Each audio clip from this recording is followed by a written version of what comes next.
Now, I know that some of you are working with monolingual classes and some of you are working with multilingual ones, and you might be wondering whether it makes a big difference to using the keyword method. And that's a good question. Although there are some obvious differences between multilingual and monolingual classes in terms of how you can apply the keyword method, I think that the fundamental principles will still be the same. Remember, your goal isn't necessarily to merely feed keywords to your students, but to show them how it works so that they can use them themselves.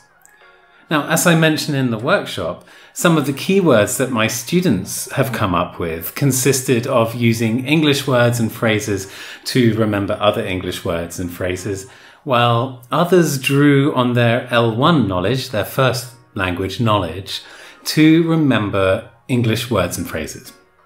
So, like using a Turkish phrase to remember an English word, for example. The important thing is that our students exploit the keyword method in whichever way works best for them. So, if your class is monolingual and you speak the same language as your class, it might even be a good idea, at the beginning at least, to try using that L1, that first language, to create the keywords together. I think there are a couple of good reasons for this. First of all, it's easier. And when things are easier, being human beings, we like doing it more. So this could actually be a good opportunity to encourage your students to get used to coming up with keywords before they start trying English to English ones.